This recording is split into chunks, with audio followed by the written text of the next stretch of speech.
Today we are going to start a new chapter of class 9th and chapter is polynomial. सबसे पहले polynomial पढ़ने से पहले हमें कुछ चीज़ों को ध्यान देना होगा और उसके बारे में जानना होगा। सबसे पहले हमको बेसिक क्या होता है पहले उसको समझना होगा। अगर आपको बेसिक आता है तो आप चाहे वो एनसीईआरटी बनाओ, आर.एस. अग्रवाल बनाओ, आर.डी. शर्मा बनाओ, किसी भी बुक के क्वेश्चन को आराम से बना सकते हो। सबसे पहले हम लोग समझेंगे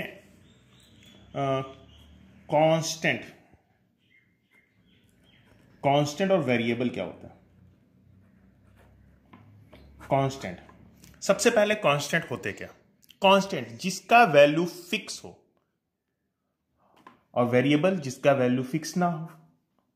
किसी भी सिचुएशन में जिसका वैल्यू अगर फिक्स होता है उसे हम लोग बोलते हैं कांस्टेंट। जैसे सपोज कीजिए हम लिखते हैं 2, 5, 9 या -6, कहीं भी लिखा होता है तो उसका वैल्यू इतना ही होता है, वो चेंज नहीं होता है। वेरिएबल जो सिचुएशन के अकॉर्डिंग चेंज हो जाए उसे हम वेरिएबल बोलते हैं। जैसे सपोज कीजिए x लेते हैं, y लेते हैं, z लेते हैं। कभी आप कोई क्वेश्चन सॉल्व करते हो तो x का वैल्यू 0 आ जाता है, कभी 1 आ जाता है, कभी 2 आ जाता है। इसका वैल्यू फिक्स नहीं, तो इसे कांस्टेंट बोलते हैं, इसे वेरिएबल बोलते हैं। समझ में आ गया? जिसका वैल्यू वेरी करता हो उसे हम लोग क्या बोलते हैं? वेरिएबल। और जिसका वैल्यू फिक्स होता है उसे हम बोलते हैं कांस्टेंट। ये ठीक हो गया। जब ये आप समझ गए तो उसके बाद हम जो पढ़ेंगे वो बहुत इंपॉर्टेंट है कि अलजेब्रिक एक्सप्रेशन क्या होता है।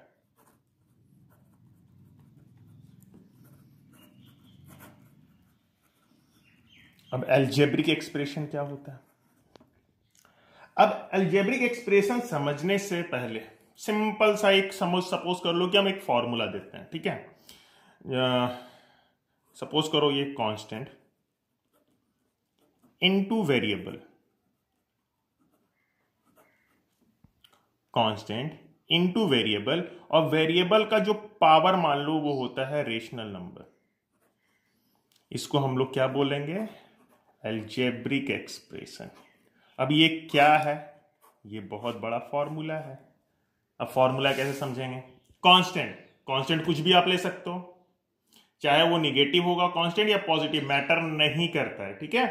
कुछ भी आप ले सकते हैं कांस्टेंट में। कांस्टेंट की जगह हम चलो सर बोलते हैं सर हम 2 ले लिए, सही है। वेरिएबल सपोज कर लो हम x ले लिए, x का कोई भी पावर, रेशनल नंबर मतलब चाहे वो पॉइंट वाला नंबर हो या बिना पॉइंट वाला नंबर हो, चाहे आप यहां पे 2 लिख दो, 3 लिख दो, 3.5 लिख दो, मैटर नहीं करता। तो ये होल क्या कहलाएगा?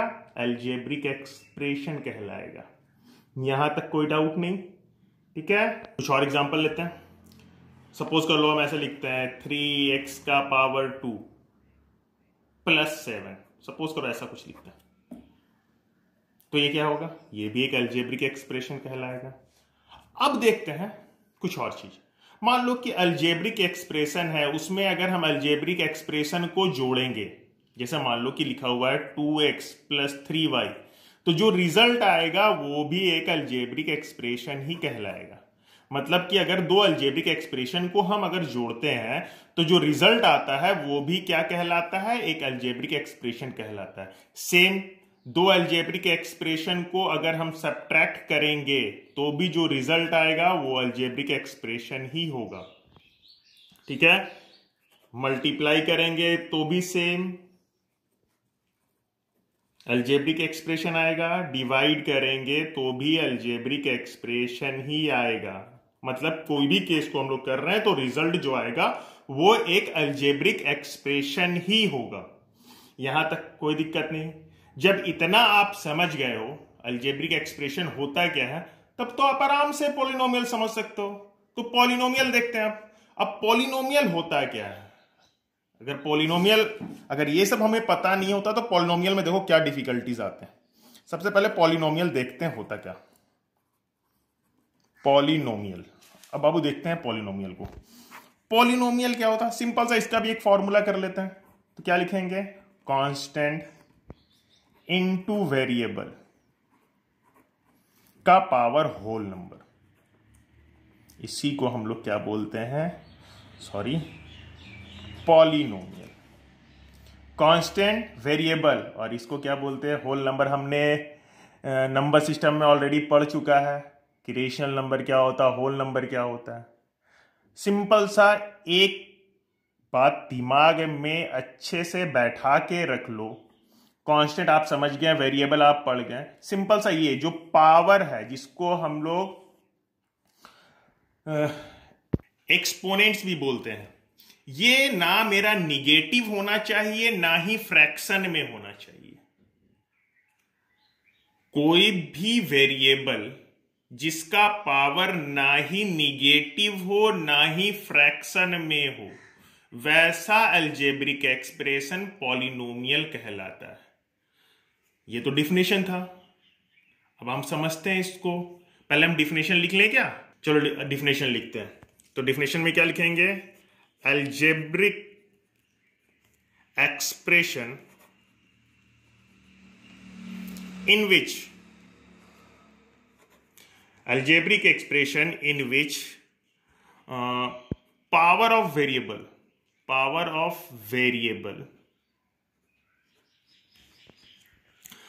पावर मतलब एक्सपोनेंट, कंफ्यूज नहीं करेंगे। Power of a variable is whole number that is हम क्या बोल सकते हैं, 0 1 2 3 4 डॉट डॉट डॉट। ये इज कॉल्ड, क्या बोलेंगे, पॉलिनोमियल। ये पॉलिनोमियल कहलाएगा। और देखते हैं इसको, ठीक है। चलो अब दूसरा आगे बढ़ते हैं। पॉलिनोमियल मतलब हम लोग क्या बोले कि जिसमें पावर निगेटिव नहीं हो सकता। तो निगेटिव नहीं हो सकता तो कैसे कैसे हो सकते, जैसे सपोज कर लो हम ऐसे लिखते हैं 2x + 5। देखो वेरिएबल को हम लोग देखना, कांस्टेंट से मैटर नहीं कर, कांस्टेंट से मतलब हमको है ही नहीं। कांस्टेंट निगेटिव हो, पॉजिटिव हो, नहीं हो, कुछ भी हो, उससे मतलब ही नहीं है। वेरिएबल मेरा निगेटिव नहीं होना चाहिए, ना ही फ्रैक्शन में होना चाहिए, ना ही पॉइंट में। फ्रैक्शन मतलब पॉइंट बोल सकते हो आप, ठीक है। तो ये मेरा क्या कहलाएगा, एक पॉलिनोमियल है। अब बोलो सर हम ऐसे लिखते हैं क्या कि √x + 5, क्या ये पॉलिनोमियल है सर? नहीं, एकदम नहीं है। क्यों नहीं है? अगर आप इसको तोड़ोगे तो x का पावर कितना हो गया, 1/2 + 5। ये पॉलिनोमियल नहीं होगा। अगर हम ऐसे लिखते हैं x + 1/x, ऐसा, ये भी पॉलिनोमियल नहीं है। क्यों नहीं है? क्या कि इसको अगर आप ऊपर करोगे तो x + x का पावर -1 हो जाता है, तो निगेटिव आ गया, इसलिए पॉलिनोमियल नहीं होगा। ये सब कुछ एग्जाम्पल्स हो गए। जब इतना आप जब समझ गए हो तब हम आगे बढ़ते हैं, ठीक है। आगे देखते हैं मोनोमियल्स क्या होते हैं, यानी टाइप्स ऑफ पॉलिनोमियल हम लोग पढ़ रहे हैं, ठीक है। मोनोमियल, उसके बाद क्या होगा, बाइनोमियल, और एक होता है ट्राइनोमियल। तो देखते हैं मोनोमियल, ऐसा अलजेब्रिक एक्सप्रेशन जिसमें सिर्फ और सिर्फ एक टर्म हो, उसको हम लोग क्या बोलेंगे, मोनोमियल। जिसमें 2 टर्म होता है बाइनोमियल, जिसमें 3 टर्म होता है ट्राइनोमियल। देखो यहां पे अच्छे से समझेंगे। यहां बात है मोनो मतलब होता है एक टर्म मतलब हो गया 2x, या फिर 2x² y z समथिंग ऐसा। देखो एक टर्म ही है ये, या फिर 2 बोल लो, ठीक है, या कोई भी बड़ा टर्म। और बाइनोमियल जिसमें प्लस माइनस से 2 टर्म्स जुड़े हों, जैसा मान लो कैसे लिखते हैं 2x² + 5 या 3x² + x या समथिंग कुछ और। ट्राइनोमियल जहां 3 टर्म हो, x² - 5x + 7, तो इसको हम लोग क्या बोलते हैं, ट्राइनोमियल।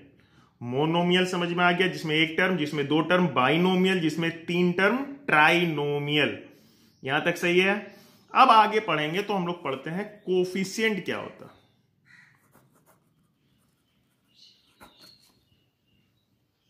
कोफिशिएंट क्या होता है उसको अच्छे से देखेंगे, ठीक है। कोफिशिएंट, सबसे पहले कोफिशिएंट होते क्या है, जैसे मान लो कि हम बोलते हैं कोफिशिएंट ऑफ x²।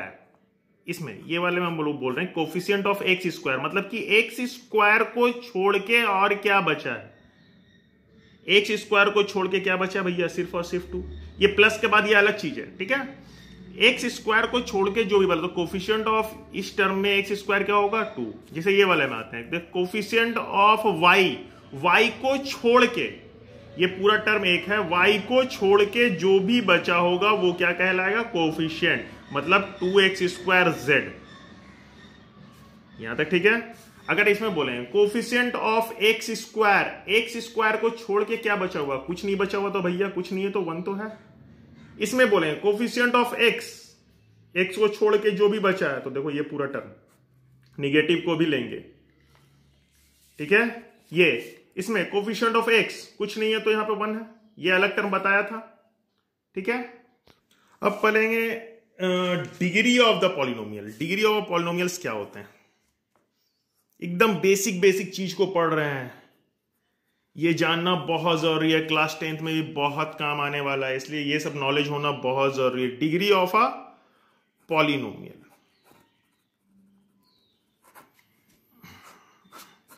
बाबू अच्छे से ध्यान दोगे, क्या होता है इसका, इसको कैसे डिफाइन करेंगे उसको समझेंगे। द एक्सपोनेंट बोलो और पावर बोल सकते हो, power of the highest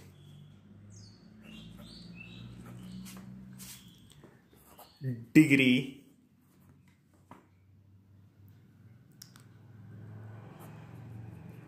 term in a polynomial is known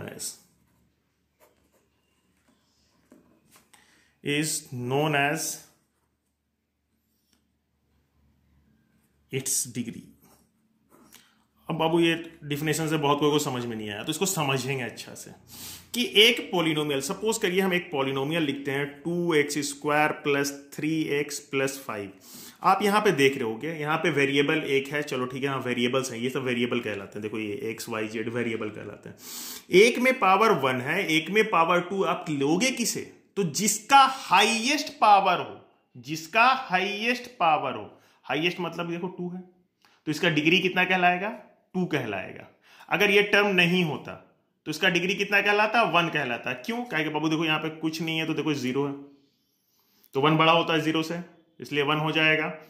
और आगे लिखते हैं, मान लो लिखते हैं x³ + 3x² + 5, ऐसे कुछ है। देखो इसमें डिग्री कितना ज्यादा है, 3 है, इसलिए डिग्री कितना हो जाएगा, 3।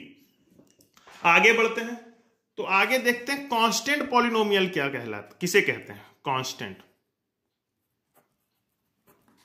Constant polynomial. कांस्टेंट पॉलिनोमियल क्या होता है, a polynomial of a degree 0, ऐसा पॉलिनोमियल या फिर ऐसा एल्जेब्रिक एक्सप्रेशन जिसमें वेरिएबल का पावर 0 हो, उसे क्या कहते हैं, जीरो ऑफ द, या कांस्टेंट पॉलिनोमियल, या फिर जीरो ऑफ द पॉलिनोमियल। ऐसे चल कांस्टेंट ऑफ द पॉलिनोमियल देखते हैं। तो ये हो गया मेरा 2, इसके बाद कुछ नहीं है, तो x का पावर 0, दैट मीन्स ये 2 कहलाएगा। x का power anything is equal to 0, जानते हैं आप, ठीक है। तो वो चीज, तो ये 2 हो गया आपका क्या, कांस्टेंट पॉलिनोमियल। 5, 7 समथिंग कुछ भी ले लेंगे तो ये कांस्टेंट पॉलिनोमियल। अब देखते हैं क्या लीनियर पॉलिनोमियल क्या क्या किसे कहते हैं,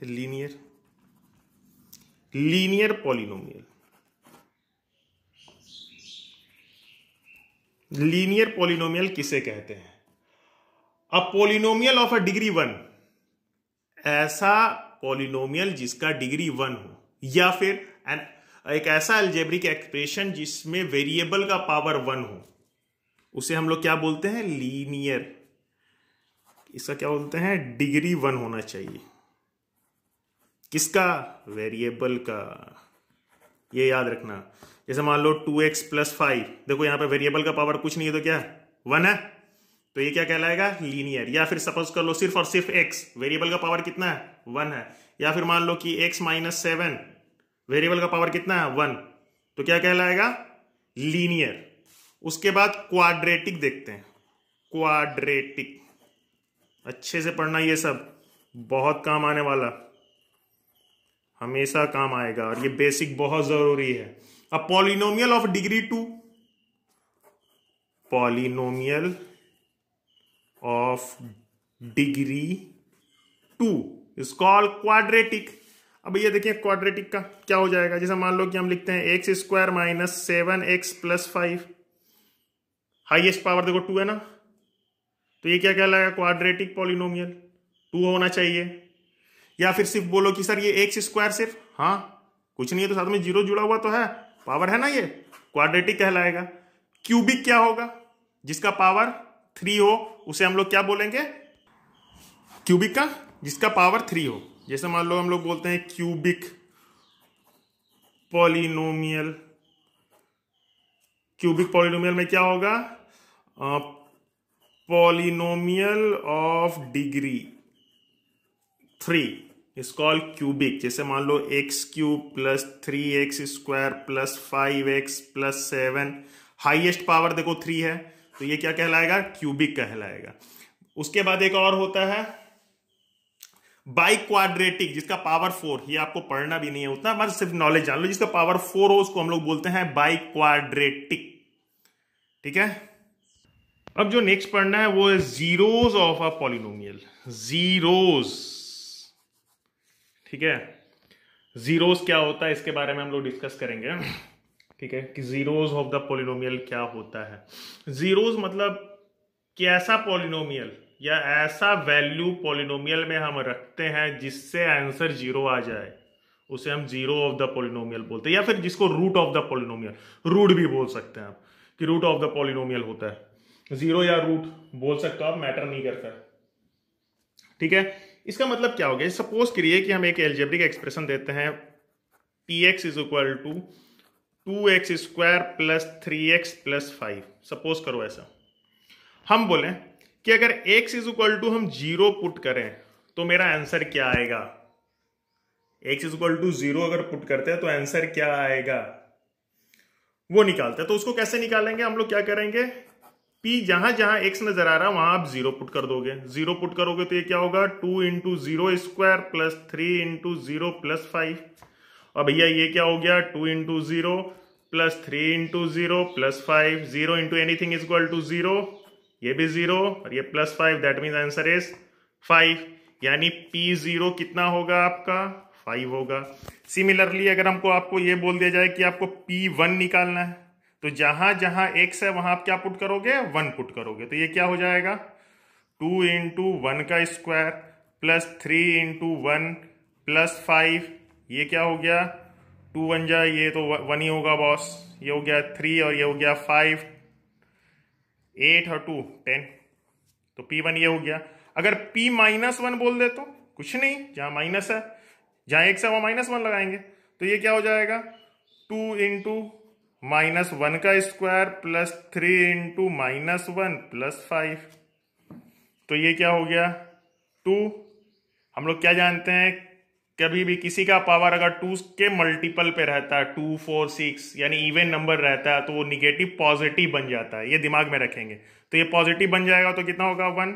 और देखो ये माइनस है, पावर 1 है ना, इसमें तो नहीं होगा चेंज, माइनस और प्लस मिलके माइनस और प्लस 5, तो ये क्या हो गया 5 और 2 7, 7 में से 3 जाएगा तो 4, सही है।